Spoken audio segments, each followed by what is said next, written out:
سلامتی ہے ان آنکھوں پہ جو ہدایت پہ نظریں جمائے بیٹھی ہیں، سلامتی ان کانوں پہ جو ذکر خیر کے منتظر رہتے ہیں، سلامتی ان قدموں پر جو ہدایت کی راہ پہ گامزن ہے۔ السلام علیکم ورحمۃ اللہ وبرکاتہ۔ تمام تعریفیں خدائے بزرگ برتر کے لیے جو وحدہ لا شریک ہے، نہ کوئی ثانی ہے نہ کوئی ہمسر ہے۔ درود لامحدود محبوب رب الودود، راحت العاشقین مراد المشتاقین حضرت محمد مصطفیٰ، آپ کی آل پاک، آپ کے جانثار انصار اور اصحاب پر۔ خواتین و حضرات، آپ دیکھ رہے ہیں الف لام میم۔ میں آپ کا میزبان محمد اویس ربانی تہ دل سے آپ کو کہتا ہوں خوش آمدید۔ عزیزان من، الف لام میم کی یہ خاصیت ہے کہ ہفتے میں ہر دن کو آپ کے لیے خاص اور سنجیدہ اور انتہائی ضروری موضوعات کو لا کے رکھا جاتا ہے، جس میں آپ کی رائے بھی لی جاتی ہے۔ ہم پیر سے لے کر بدھ تک وہ کرنٹ افیئرس کے شو کرتے ہیں جو معاشرے کے ساتھ اور شریعہ کے ساتھ انتہائی جڑے ہوئے ہیں اور ان کی ضرورت ہے۔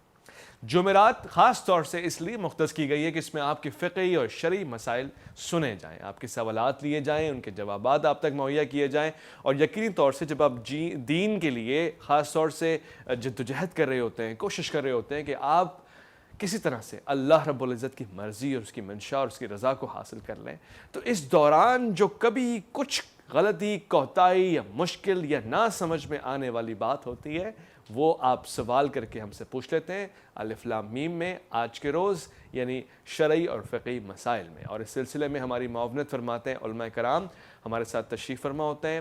بالخصوص یہ سلسلہ جاری و ساری رہتا ہے، اور مجھے اس بات کو کہتے ہوئے کوئی شرم و عار محسوس نہیں ہوتی کہ پورا ہی ہفتہ علماء کرام کا ایک ساتھ ایک تعاون ہمارے ساتھ رہتا ہے، مختلف جہتوں میں، مختلف زاویے آپ دیکھتے ہیں، کبھی کرنٹ افیئرس کے اوپر شو ہوتے ہیں، کبھی کسی معاملے میں، کبھی کہیں پہ۔ اور مجھے اس سے زیادہ خوشی اس بات کی ہے کہ اس میں آپ پارٹیسپیٹ کرتے ہیں، آپ کی لائیو کالز آتی ہیں، کبھی آپ وظائف طلب کرتے ہیں، کبھی آپ سوال پوچھتے ہیں اور مسائل کا حل طلب کرتے ہیں، اور کبھی کبھار آپ خود ایک مسئلہ سامنے رکھ دیتے ہیں اور چاہتے ہیں کہ اس پہ قوم بات کرے۔ کبھی کبھار آپ کو قوم کے اجتماعی مسائل کی پرواہ ہوتی ہے، کبھی کبھار آپ کے انفرادی مسائل اور مشکلات ہمارے پروگرام کا عنوان بن جاتے ہیں۔ میں اس سے پہلے کہ آج کے پروگرام کا باقاعدہ آغاز کروں، میں آپ کے سامنے یہ خبر رکھنا چاہتا ہوں، یہ اشارہ رکھنا چاہتا ہوں کہ پروردگار بڑا معاف کرنے والا ہے۔ اس نے یہ ٹھان لی ہے کہ اپنی رحمت کو غالب رکھنا ہے اور آپ کے لیے راستے کھلے رکھنے ہیں، آپ کی بخشش اور نجات کے معاملات میں کوئی کمی کوتاہی نہیں آنی۔ آپ ایک مرتبہ پکاریں تو صحیح، اور اگر نہ بھی پکاریں تو وہ تو دلوں کے حال کو جانتا ہے، مگر پکار کے آپ اپنے آپ کو آمادہ کرتے ہیں، تیار کرتے ہیں، اور اس کی بخشش اور رحمت کا سایہ اتنا وسیع ہے کہ اس کا کوئی مثل نہیں ہے، کوئی نظیر نہیں ہے، کوئی اس جیسا ہے ہی نہیں۔ حضرت موسیٰ علیہ السلام ایک مرتبہ پوچھتے ہیں پروردگار کون سا بندہ تیرا سب سے زیادہ ناپسندیدہ بندہ ہے؟ جانے انجانے کسی ایک بندے کی طرف اشارہ ہوا، کہا موسیٰ یہ مجھے پسند نہیں ہے اس کی چند وجوہات کی بنا کے اوپر، مگر یہ سوال شاید صبح میں پوچھا گیا تھا اور شام میں اوپر سے آواز آئی، بیان آیا کہ موسیٰ اب مجھے وہ بندہ اپنے سب سے عزیز بندوں میں نظر آتا ہے۔ موسیٰ علیہ السلام نے پوچھا پروردگار ایسا کیا عمل اس نے کیا کہ وہ تیرا عزیز بندہ بن گیا، جو کہ اس سے پہلے گناہگار بندہ تھا اور سخت نافرمان بندہ تھا؟ گناہ اتنے زیادہ تھے، اب اس کا اجر یا اس کی عبادت میں کون سا اضافہ ہوا ہے؟ مالک نے کہا ایک مرتبہ آج جب وہ نکلا اپنے گھر سے تو اس نے اپنے بیٹے کا ہاتھ تھاما ہوا تھا، اور بیٹے نے پوچھا پروردگار سے، یعنی اپنے پالنے والے سے اور اپنے باپ سے کہ رب العالمین کون ہوتا ہے؟ باپ سے پوچھا یہ مجھے بتائیں کہ سب سے زیادہ بڑا کون ہوتا ہے؟ تو باپ نے کہا بیٹے یہ جو پہاڑ ہیں یہ سب سے زیادہ بڑے ہیں۔ مزید پوچھا کہ بابا جان ان پہاڑوں سے بڑا کون ہوتا ہے؟ کہا یہ جو سمندر ہے ان سے زیادہ بڑا کوئی نہیں ہوتا، یہ سمندر بہت بڑے۔ دو قدم آگے چلا تو پوچھا بابا جان یہ جو سمندر ہے ان سے بھی بڑا کوئی ہوتا ہے؟ کہا بیٹا یہ آسمان سب سے بڑا ہوتا ہے۔ دو قدم اور آگے گیا تو پوچھا بابا جان ان آسمانوں سے بڑا کون ہوتا ہے؟ کہا یہ زمین، یہ دنیا۔ دو قدم اور آگے گیا تو بابا یہ دنیا سے بڑا کون ہوتا ہے؟ کہا دنیا سے بڑی کائنات ہے۔ کہا بابا کائنات سے بڑا کیا ہوتا ہے؟ تو بیٹے کو باپ نے ندامت کے ساتھ یہ جواب دیا کہ میرے گناہ سب سے زیادہ ہیں، اتنے زیادہ ہیں کہ کوئی اس کی مماثلت نہیں ہے، بہت بڑے، بہت سارے، بہت زیادہ حاوی ہیں، میں گناہگار ہوں نا۔ تو قدم اور بیٹا آگے گیا تو اس نے کہا بابا آپ کے گناہوں سے زیادہ بھی کوئی بڑا ہے؟ تو اس نے کہا ہاں، اس کی رحمت، اس کی شفقت، اس کی پناہ کا سایہ، اس کا ستار العیوب ہونا، یہ سب سے بڑا ہے اور اس سے بڑا کچھ ہے ہی نہیں۔ بس موسیٰ مجھے اس کی وہ ادا بہت پسند آئی۔ آج اسی گفتگو سے، اسی موقف سے، اسی نظریے سے اور اسی استغفار کی طلب سے گفتگو کا آغاز کرتے ہیں۔ ہمارے ساتھ بہت ہی پیارے عالم دین، ینگ ہیں، جوان ہیں اور بہت محنت کرتے ہیں۔ آپ فیس بک پہ ان کی مشکلات کو حل میں اور نجات میں بدلتا ہوا دیکھتے ہیں، لوگ ان سے کال کرتے ہیں، سوال پوچھتے ہیں واٹس ایپ پہ فقہی اور شرعی مسائل کے حوالے سے۔ مولانا یونس صاحب السلام علیکم ورحمۃ اللہ۔ وعلیکم السلام ورحمۃ اللہ۔ کیسے مزاج ہے؟ خیریت سے؟ خوش آمدید کہتے ہیں آپ کو۔ الحمدللہ جی، شکریہ۔ اجازت ہے آپ کی تو باقاعدہ آغاز کرتے ہیں، لائیو کالز بھی ہمارے پاس آتی ہیں۔ ایک واٹس ایپ پہ بڑا پیچیدہ مسئلہ آیا ہے اور اس طرح کے مسائل آتے ہیں، لوگوں نے کہا کہ جو قربانی کے پیسے، پہلے تو قربانی واجب ہے، فرض ہے، سنت ہے، کس جگہ ہے، اور دوسرا جو قربانی کے ہمارے پاس پیسے ہیں، اگر ہم قربانی نہ کریں، صدقہ خیرات کرتے ہیں تو کیا وہ قربانی کاؤنٹ ہوگی؟ بسم اللہ الرحمن الرحیم، نحمدہ و نصلی علی رسول الکریم، اما بعد۔ سب سے پہلے تو اویس بھائی میں آپ کا انتہائی مشکور ہوں کہ آپ نے دین کے اس ادنا سے طالب علم کو یہ موقع دیا اور اپنے سامنے بٹھایا، اس پر میں آپ کا بہت زیادہ شکر گزار ہوں۔ ابھی آپ نے جو سوال کیا تو اس طرح کے سوالات سیکولر طبقے کے حضرات کرتے ہی اس وجہ سے ہیں کہ دراصل وہ دماغ کے بجائے پیٹ سے سوچنے کے عادی ہوتے ہیں، اور ان کا ساتھ دیتے ہیں وہ لوگ آج کل کے نئے سو کالڈ دانشور مجددین جو خود کو ریلیجس اسکالر سمجھتے ہیں۔ وہ یہ سوال اٹھاتے ہیں کہ اگر ایک بندہ قربانی کر رہا ہے، قربانی وہ ایک گائے پوری لا رہا ہے، تو وہ صرف ایک ہی حصہ لے لے، اپنا حصہ پورا کرے، فریضہ پورا کرے، باقی پیسے جو ہے غریبوں پر خرچ کرے اور غریبوں کی مدد کرے، ان کے کام کاج کے لیے جو ہے ان کو پیسے دے دے۔ تو اگر اس سوال کو یہاں پر رکھا جائے تو پھر دین کا کوئی بھی فرض، کوئی فرضی حکم، کوئی واجب عمل، کوئی بھی اپنی جگہ پر نہیں رہے گا، ساری چیزیں خراب ہو جائیں گی۔ جیسے دیکھیں آپ، سب سے پہلے قربانی کا مسئلہ ہم لیتے ہیں تو اللہ نے جب حکم دیا ابراہیم علیہ السلام کو کہ اپنے بیٹے کو ذبح کرو، اور بیٹے نے آگے سے جواب میں کہا یا ابتی افعل ما تؤمر، اللہ نے آپ کو جو حکم دیا وہ کر دکھائیں۔ پھر آگے چل کر فلما اسلما وتلہ للجبین، جب باپ ذبح کرنے کو تیار ہو گیا، بیٹا ذبح ہونے کے لیے تیار ہو گیا، آگے سے آواز آئی وَنَادَيْنَاهُ أَن يَا إِبْرَاهِيمُ قَدْ صَدَّقْتَ الرُّؤْيَا إِنَّا كَذَلِكَ نَجْزِي الْمُحْسِنِينَ۔ تو کہاں یہ عقل میں تو آنے والی بات نہیں ہے نا کہ ایک باپ اپنے بیٹے کو ذبح کرے، لیکن حقیقت کیا تھی؟ حقیقت یہ تھی کہ اللہ کے حکم کی ویلیو کتنی ہے یہاں۔ اللہ دکھانا چاہ رہے تھے کہ یہ اصل چیز جو ہے وہ میرے حکم کی ویلیو ہے۔ تو اگر اس سوال کو ہم یہاں رکھ دیں کہ اس طرح کرنے کے بجائے غریبوں پر پیسے خرچ کیے جائے، تو کل کو کچھ لوگ اٹھ کر کہیں گے کہ میں نماز میں جو ہے 15-20 منٹ لگاتا ہوں اور 15-20 منٹ میں اتنے روپے کما لیتا ہوں، لہٰذا میں نماز کو چھوڑ کر اتنے روپے کما کر غریبوں کی مدد کروں گا۔ کل کو کچھ اور لوگ اٹھ کر کہیں گے کہ آپ جو ہے حج پر اتنے سارے روپے خرچ کر رہے ہو، اس کے بجائے جو ہے آپ غریبوں کی مدد کریں۔ تو اسی طرح کچھ لوگ اور اٹھ کر کہیں گے کہ روزے میں ایفیشنسی پوری نہیں ہوتی ہے، ہم ایسا کریں گے کہ روزے کے بجائے پیسے کما کر غریبوں کو دیں گے۔ تو شریعت کی حد ہی نہیں رہے گی، قربانی ہی کرنی پڑے گی۔ دیکھو جس چیز کا جو ٹائم آ رہا ہے بندے کو وہی کام کرنا چاہیے۔ اب قربانی کا مسئلہ ہے، قربانی زیادہ سے زیادہ کرے، اپنا فریضہ بھی پورا کرے، نفلی قربانیاں بھی کرے، اس میں غریبوں کو زیادہ سے زیادہ گوشت دے، اس میں یہ طریقہ ہے غریبوں کی مدد کرنے کا۔ ٹھیک ہے، واضح ہو گیا، یہ طریقہ ہے غریبوں کی مدد کرنے کا۔ آپ کے اور بھی ابھی سوالات ہیں، میں پوچھوں گا، ایک مختصر سے وقفہ لے رہا ہوں، لوٹ کر آئیں گے، الف لام میم میں آپ کا انتظار رہے گا۔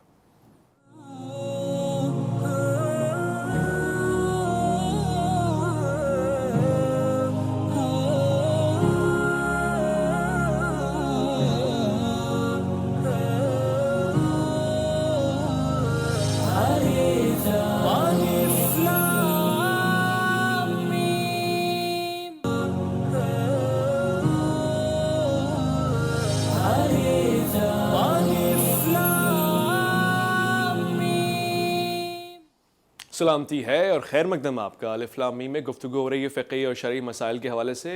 مولانا محمد یونس صاحب تشریف فرمائے اور ساتھ میں ہمارے درمیان موجود ہیں انتہائی مکرم، معزز اور بہت ہی پیاری گفتگو فرمانے والے اور پیچیدہ مسائل اور دقیق مسائل پہ ایک اچھی فکر، ایک اچھی نظر رکھنے والے مولانا باقر عباس زیادی صاحب۔ السلام علیکم ورحمۃ اللہ۔ کیسے مزاج ہیں؟ خیریت سے ہیں؟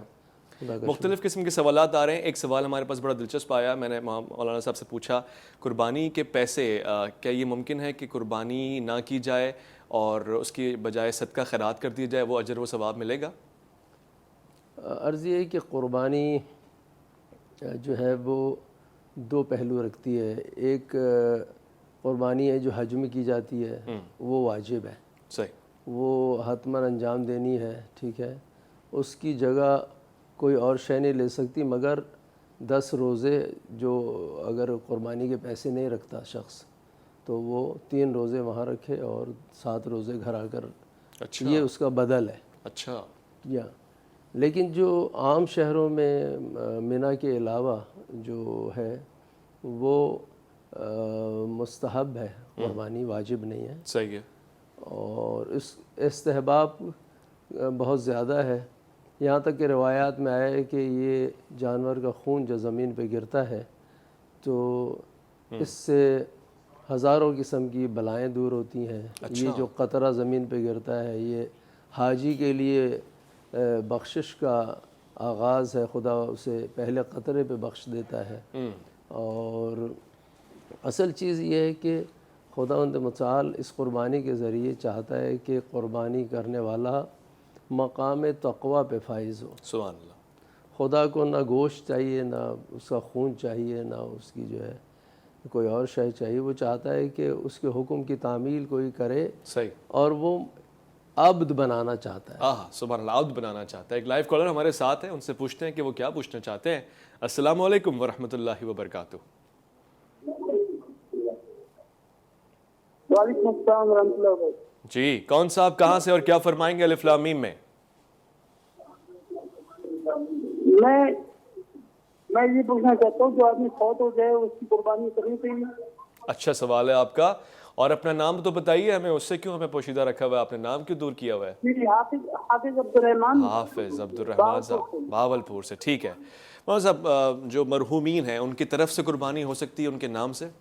دیکھیں جو فرض اور واجب کا جو تعلق ہوتا ہے وہ تو تب تک ہوتا ہے جب تک انسان حیات ہے۔ ٹھیک ہے، انسان جب دنیا سے رخصت ہو گیا، ایک تو یہ ہے کہ اس کے ذمہ جو ہے ایک چیز باقی ہے، وہ تو اب ورثہ کا کام ہے کہ اس کو ادا کرے، لیکن اب جو آگے آنے والی چیزیں جیسے قربانی کا مسئلہ آ گیا، اب ایک بندے کا انتقال قربانی کا ایام سے پہلے ہو چکا ہے، قربانی کا وقت آیا، تو اب اس کے لیے قربانی کرنا کوئی فرض واجب نہیں۔ اچھا، البتہ ایک والد صاحب کے ساتھ ایک بیٹے کی ایک نیکی یہ ہے، اس کے اوپر ان کی رحمت اور یہ چیزیں اس طرح ہیں کہ وہ ان کے لیے نفلی قربانی کریں، کر سکتا ہے، تاکہ اس کو یہ ثواب ملے، ان حصہ ڈال سکتا ہے ان کا، حصہ ڈال سکتے ہیں ان کا، اور اس کا ثواب ان کو پورا ملتا بھی ہے۔ صحیح ہے، صحیح ہے۔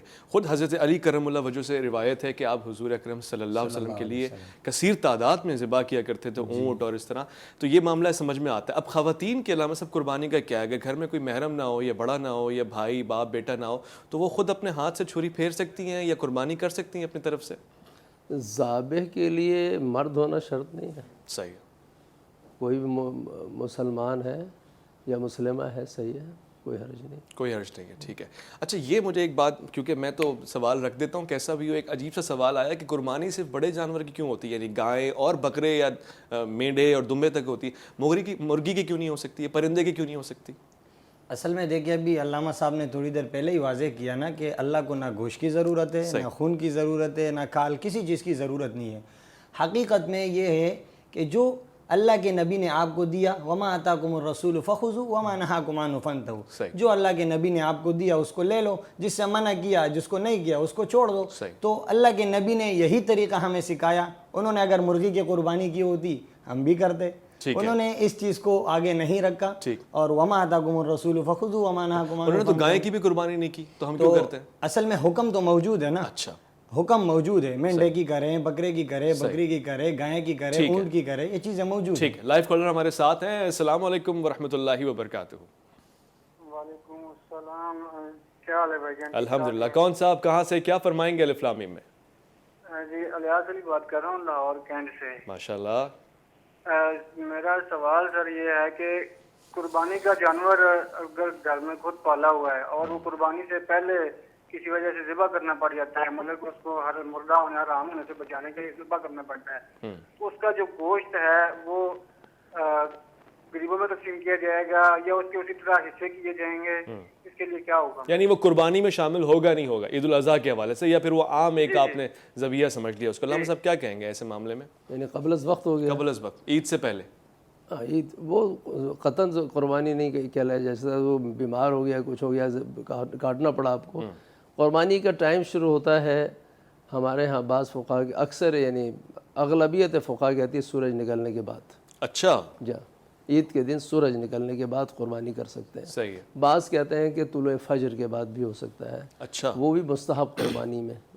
ٹھیک ہے, مستحب قربانی اگر ہے تو طلوع فجر کے بعد بھی کی جا سکتی ہے, وگرنہ اکثر فقہاء اس بات کے قائل ہیں کہ طلوع آفتاب کے بعد قربانی کا ٹائم شروع ہوتا ہے. ٹھیک ہے. ایک اور مسئلہ اس سے مربوط ہے, وہ یہ ہے کہ یہاں پر ہمارے برادران کے ہاں مرسوم ہے کہ پالا جائے جانور, جی, اس کی قربانی کی جائے. جی.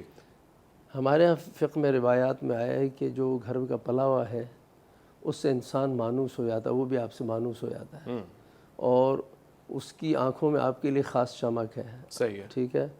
تو روایت یہ کہتی ہے کہ ایک ایسے جانور کو جو آپ گھر میں پلا آپ سے مانوس ہے اسے نہ کاٹا جائے. اچھا. ہاں, بلکہ جانور لیا جائے اسے کاٹے, تاکہ یہ جو اس کی دل میں ایک رحم کا رابطہ قائم ہو گیا ہے یہ منقطع نہ ہو. اچھا, مگر اٹیچمنٹ نہیں ہوگی تو پھر قربانی کس بات کی, پتہ نہیں چلے گا کیا قربان ہوا. یہ بات صحیح ہے کہ اٹیچمنٹ, ہم نے ابھی تھوڑی دیر پہلے میں نے عرض کیا نا, اصل میں حکم کی تعمیل ہے. ٹھیک ہے.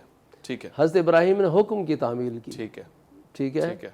اگر ان سے کہا جاتا ہے کہ کسی شے سے اٹیچمنٹ نہیں ہے وہ قربان کرو, وہ بھی کرتے, اور آخر میں یہی ہوا نا صحیح ہے کہ حضرت اسماعیل تو قربان نہیں ہوئے, صحیح ہے, دمبا ہی قربان ہوا. صحیح. ٹھیک ہے. ٹھیک ہے. یہ جواب میں آپ سے بھی لینا چاہتا ہوں مولانا صاحب. ایک تو یہ کہ قربانی لا کے پالنا ضروری ہوتا ہے یا اسی وقت اسی دن لے کے خریدنے مستحب کیا ہے, پسندیدہ کیا ہے, حکم کس بات کا ہے؟ دیکھیں فقہا نے جو چیز ہمارے سامنے رکھی ہے نا, تو وہ یہ کہتے ہیں کہ جس طرح ابراہیم علیہ السلام کو اللہ نے حکم کیا دیا ان کے بیٹے کا, جی, اگر اللہ چاہتے تو ان کو ڈائریکٹ کسی اور چیز کا حکم بھی دے دیتے, جی, اس چیز کا حکم دے دیتے کہ جن سے ان کا دلی کوئی تعلق نہیں ہے, لیکن اللہ نے جو ان کو حکم دیا اسی چیز کا دیا جو سب سے زیادہ ان کے دل کے قریب ہے. ٹھیک ہے. تو فقہا نے یہاں سے نکالا کہ آپ جانور کو خود پالو, اس کے پالنے کی ابتدا سے آپ نے آخر تک جب اس کو چارہ کے لایا, اس سے جو ایک محبت اور ایک ربط آپ نے قائم کیا, اور اینڈ میں آ کر آپ اس کو جو ہے اللہ کے نام پہ ذبح کر رہے ہو, تو یہ آپ جو ہے ذاتی عقلی قواعد کے بتوں کو توڑ رہے ہو. اچھا. اپنے خواہشات کو آپ ذبح کر رہے ہو. تو اس سے جو ہے فقہا نے تو یہ ثابت کیا ہے کہ اگر ایک بندہ جانور پال کر اس کو پھر ذبح کرے تو اس کے لیے دگنا اجر ہے. ایک اجر اس کو قربانی کا ہے, دوسرا اجر اس کو یہ ہے کہ اس نے یہ مشقت جو برداشت کی, ڈائریکٹ اگر وہ چاہتا تو بھی جانور لا سکتا تھا, لیکن اس نے ایک مشقت, اور پھر خاص کر اس بندے کے لیے جو پہلے سے پالتے ہوئے اسی نیت کے لیے لائے کہ میں اس لیے لا رہا ہوں کہ میں اس کے ذریعے قربانی کروں گا, اس بندے کے لیے تو ڈبل اجر لکھا گیا. وہ پالنے کے دوران اگر سواری وغیرہ کرے, استعمال کرے گھر کے کاموں کے لیے, ممکن ہے اس سے ہل چلائے, اگر ابتدا سے اس نے قربانی کے لیے اس کو خرید لیا تو یہ قربانی کے لیے خاص اور کوئی کام نہیں, اب یہ اس کے لیے کوئی کام نہ کرے. ٹھیک ہے. ٹھیک ہے, واضح ہو گیا. لائیو کالرز ہمارے ساتھ ہیں, معذرت آپ کو تاخیر ہو جاتی ہے مگر مجھے اچھا نہیں لگتا علماء کرام کو بیچ میں کاٹتے ہوئے. آپ کی کال پہلے لے لیتا ہوں میں. السلام علیکم ورحمۃ اللہ. جی بھائی صاحب. جی کون صاحب, کہاں سے, کیا فرمائیں گے الف لام میم میں؟ جی میں خلیل بات کر رہا ہوں جیلم سے. ماشاء اللہ ماشاء اللہ. جی وہ میں نے نا اپنی بیٹی دی ہے اپنے چھوٹے بھائی کو. جی یہ مسئلہ پوچھنا تھا کہ میں نے اپنا نام نہیں اس کے والدیت رکھی, وہ چھوٹے بھائی نے اس کی اپنی والدیت دی ہے, تو اس میں کوئی گناہ تو نہیں ہے؟ نہیں, آپ نے اپنی بیٹی کو اپنی ولدیت نہیں دی اور چھوٹے بھائی کے نام سے ولدیت دے دی ہے. جی کیونکہ پہلے دن ہی میں ان کو دیتی تھی, ان کے گھر میں اولاد نہیں تھی. اچھا دیکھیں میں آپ کو ابھی وضاحت علماء سے لیتا ہوں, لیکن اس کی اجازت نہیں ہے کہ آپ کسی کو ولدیت دے دیں اپنی. آپ پالک یا وہ بھی پالک کے طور پہ لے سکتے ہیں. میں علماء سے پوچھ لیتا ہوں. پہلے یہ مقدمہ ذرا چھوٹا سا رکھتے ہیں کہ کسی کو ولدیت دے سکتے ہیں اپنی بیٹی اگر کسی کو دیں گے؟ ولدیت تو نہیں دے سکتے, رشتہ ہے, رشتہ نہیں دے سکتے ہیں. بس ایک یہ ہے کہ ایک جو وہ پال رہا ہے, اس کا مربی ہے, اس کا پالنے والا, پرورش کرنے نہیں والا, کر سکتا. نہیں کر علامہ صاحب ایسا ہی ہے, کسی کو ولدیت تو نہیں دی جا سکتی؟ ولدیت نہیں دی جا سکتی, اور جب یہ فرض کرے بچی اگر ہے شادی کرے گی تو اس کے حقیقی والد سے اجازت کی ضرورت ہے. یعنی کہ یہ یعنی جو اصلی ہے, ٹھیک ہے, جس نے پالا ہے اس کی, اگر حیات ہیں وہ, ہاں ٹھیک ہے. مگر یہ کہ یہ جو شخص ہے اس نے اس کو وکالت دی ہو یا اس کو اجازت دی ہو کہ میری طرف سے آپ یہ کر سکتے ہیں, یہ ہو سکتا ہے. ٹھیک ہے, یعنی در حقیقت اسی کی اجازت ہے. اچھا میں یہ سوال کو مزید بڑھاتے ہوئے پوچھ رہا ہوں, جس کو پالنے کے لیے دی ہے بیٹی, وہ اپنے بچوں سے کسی سے نکاح کرنا چاہے تو اس کو اجازت ہے, کیونکہ اس کی بیٹی تو نہیں کاؤنٹ ہوگی وہ؟ نہیں, وہ نکاح کر سکتا ہے, کوئی حرج نہیں ہے, وہ محرم نہیں ہے. ٹھیک ہے، واضح ہو گیا. ایک مختصر سے وقفہ لے رہے ہیں, آپ کے سوالات کو قدر کی نگاہ سے دیکھتے ہیں. یقینی طور سے آپ سمجھنے کے لیے پوچھ رہے ہیں اور ہمارا کام ہے کہ بغیر کسی جھجک کے, تردد کے, تذبذب کے آپ کے سامنے فقہی مسئلہ رکھ دیا جائے. لہٰذا ایسے کسی بھی معاملے میں ولدیت آپ نہیں دے سکتے. لوٹ کر آئیے گا, الف لام میم میں آپ کا انتظار رہے گا.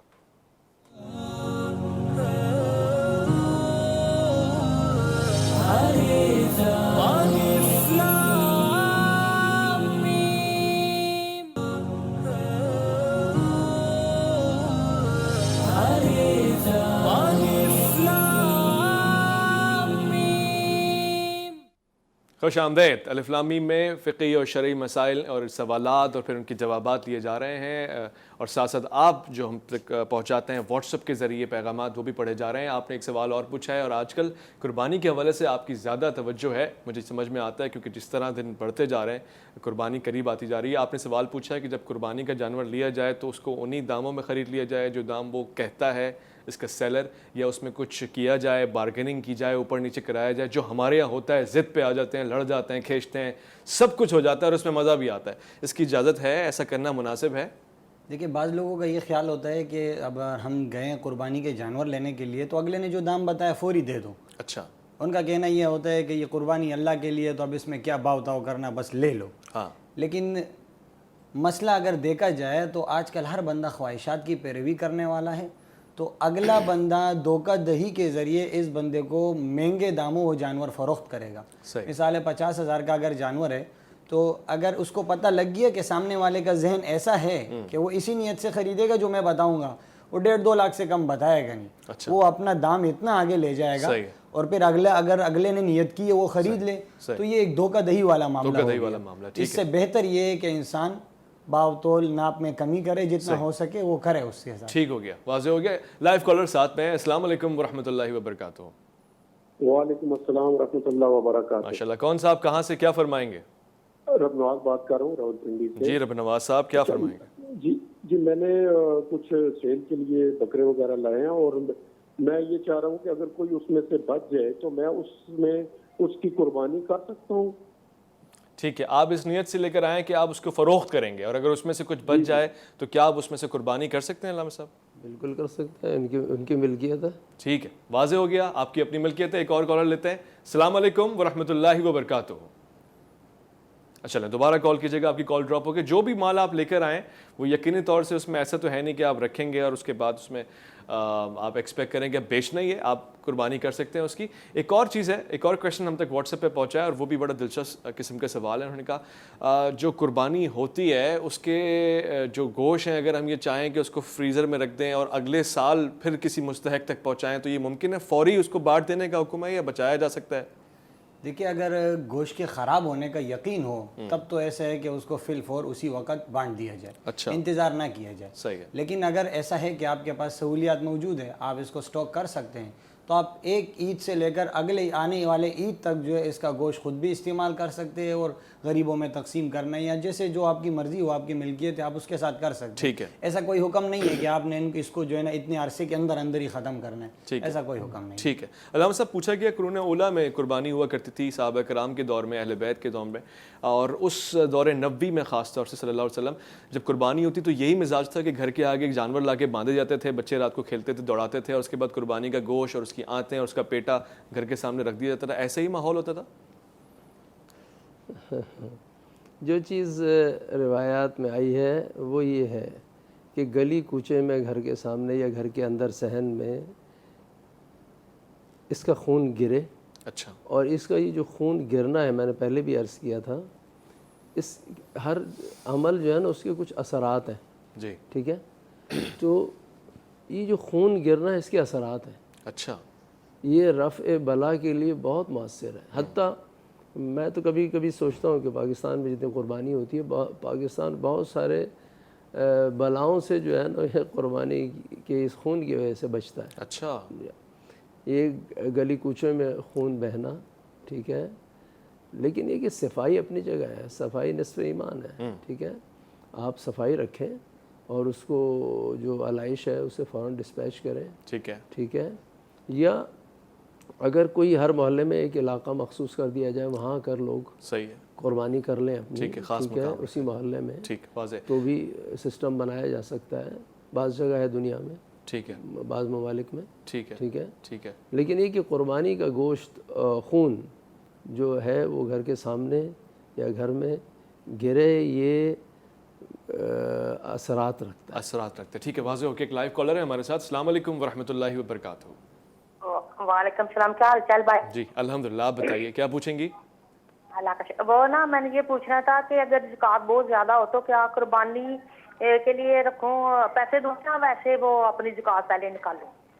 زکوٰۃ ایک الگ معاملہ ہے، قربانی ایک الگ معاملہ ہے، مگر آپ کا سوال لیتا ہوں، زکوٰۃ بہت زیادہ واجب ہو گئی ہے، فرض ہو گئی ہے، اور زکوٰۃ پہلے دیں یا قربانی پہلے کریں؟ عید بھی آ گئی ہے۔ دیکھیے اب جو چیز سب سے پہلے آئی ہے نا اس کا حکم پہلے، اچھا، زکوٰۃ تو آپ کے اوپر اس وقت واجب ہو جاتی ہے جب آپ صاحب نصاب ہو جاتے ہیں، ٹھیک ہے، تو جیسے آپ صاحب نصاب ہو گئے اب آپ کے اوپر زکوٰۃ واجب ہو گئی۔ لیکن اگر معاملہ قربانی کا ہے تو قربانی بھی اب آپ کے اوپر واجب ہے، جب آپ صاحب حیثیت ہے، صاحب نصاب ہے، تو قربانی بھی واجب ہو گئی ہے۔ ٹھیک ہے، تو اب وقت قربانی کا ہے، آپ اس وقت قربانی کریں، اور قربانی کے بعد جو ہے اب اپنے زکوٰۃ کے لیے اچھا، اس میں سے زکوٰۃ کے پیسے قربانی کو پہلے مائنس کرتے ہیں، جو بچا ہے اس میں سے زکوٰۃ، اس سے زکوٰۃ نہیں۔ واضح ہو گیا، آپ کے لیے آسانی ہے دین میں اور سب کے لیے آسانی ہے دین میں۔ بہت اچھی آپ نے بات کی۔ علامہ صاحب ایک اور سوال ہم تک پہنچا ہے، اس پہ بھی ذرا روشنی ڈال دیجیے گا۔ یہ جو فرق ہے کہ قربانی کے لیے جانور فیمیل نہ ہو یا میل ہو، بڑا جانور ہو، اور پھر یہ بھی ہمارے یہاں بڑا مسئلہ کھڑا ہوتا ہے کہ یہ فلاں بکرا جو ہے وہ تو معیوب سمجھا جاتا ہے، اور کسی جگہ پہ فلاں بکرا ہی اصل بکرا سمجھا جاتا ہے، اس کا کیا فرق ہے؟ ایک تو یہ بات عرض کروں جو ابھی ہو رہی تھی کہ کیا سوال تھا ان کا، خاتون کا؟ خاتون نے کہا کہ زکوٰۃ اور قربانی، ہاں دیکھیے جو زکوٰۃ واجب ہو چکی ہے اگر، تو پہلے زکوٰۃ مال سے نکلے گی، ٹھیک ہے، پھر جو مال بچ گیا ہے اس سے وہ اپنی قربانی خریدیں، اور اگر واجب ہے، حج پر ہے تو واجب ہے ٹھیک ہے، قربانی، وہ اگر نہیں ہے تو وہ بدل ہم نے بتایا تھا پہلے، صحیح، ٹھیک ہے، کیونکہ زکوٰۃ فرض ہے، ہاں ٹھیک ہے۔ وہ پہلے نکلے گی، بعد میں جو ہے وہ قربانی کریں گی۔ دوسرا سوال کیا؟ دوسرا یہ بکروں کا جو مسئلہ ہے نا کہ فلاں جگہ پہ یہ والا بکرا آتا ہے جو پہاڑی بکرا ہوتا ہے۔ دیکھیے مستحب ہے کہ جس قدر صحت مند جانور ہو وہ محبوب ہے، اچھا، ٹھیک ہے، خداوند عالم چاہتا ہے کہ ایسا جانور خدا کی راہ میں قربان کیا جائے جس میں کوئی عیب نہ ہو، ٹھیک ہے، نہ سینگ ٹوٹا ہوا ہو، نہ اندھا ہو، نہ کانا ہو، نہ لنگڑا ہو، ٹھیک ہے، نہ اسے کوئی بیماری ہو، فربا ہو، ٹھیک ہے، یہ شرائط ہیں۔ ٹھیک ہے، اور کیا کہتے ہیں، میل فیمیل کی کوئی شرط نہیں ہے، کوئی شرط نہیں، ہاں دونوں ہو سکتا ہے، ٹھیک ہے، اور بس یہ کہ جس قدر اس کی جو صحت اچھی ہے وہ زیادہ اچھا ہے۔ یہ لفظ اگر معیوب نہ ہو تو میں اس انداز سے پوچھتا ہوں، عوامی مزاج ہے کہ اہل تشیع حضرات جو ہیں وہ آنڈو بکرے کی قربانی کرتے ہیں، پہاڑی بکرے کی قربانی کرتے ہیں، اور اہل سنت جو ہیں وہ کھسی بکرے کی قربانی کرتے ہیں، اس میں فرق کیوں ہے؟ اس لیے کہ اس کو عیب سمجھا جاتا ہے، وہ عیب ہے، اچھا، یعنی اگر نر ہے تو وہ فحل ہو، اچھا، اگر اس کے آپ اس کو خصی کر دیں گے تو عیب پیدا ہو گیا، عیب پیدا ہو جائے گا۔ حضرت ایسے ہی یہ عیب ہے تو پھر قربانی کیوں ہے؟ اگر معیوب جانور اللہ روایت کو تو میں نہیں آتا ہے کہ رسول اللہ صلی اللہ علیہ وسلم نے جانور کو ذبح کیا اور ایسا جانور ڈھونڈا جو خصی تھا، اچھا، اور اس کی وجہ یہ بتائی کہ خصی جانور چاہے پیدائشی خصی ہو یا بعد میں اس کو خصی کیا گیا ہو، دونوں حالت میں اس کی قربانی جائز بھی ہے، اور بلکہ جائز ہونے کے ساتھ ساتھ افضل ہے۔ وجہ یہ ہے کہ اس کی وجہ سے وہ فربا ہو جاتا ہے، اس کی جو ایک طاقت جو ضائع ہونی تھی اب وہ اس کے گوشت کے اندر آ جاتی ہے، وہ فربا اور چست و چالاک ہو جاتا ہے، اور یہ نمایاں چیزیں اس کے گوشت کے اندر واضح ہو جاتی ہے۔ یہ کیسی بات ہے؟ اگر وہ طاقت ضائع کر دیں گے تو گوشت میں کیسے آ جائے گی؟ ہم اپنے اوپر رکھ کے دیکھیں تو کیسے فیل ہوگا یہ؟ تو اس طرح ہے نا، جیسے اگر وہ اس کے اندر یہ طاقت نہیں رہی تو اب وہ طاقت ضائع نہیں ہوگی، اب ضائع نہیں ہوگی تو وہ طاقت اندر ہڈیوں میں، گوشت میں اور ان چیزوں میں گھومتی رہے گی نا، تو یہ اندر ہی جانور کو فربا کر دیتا ہے۔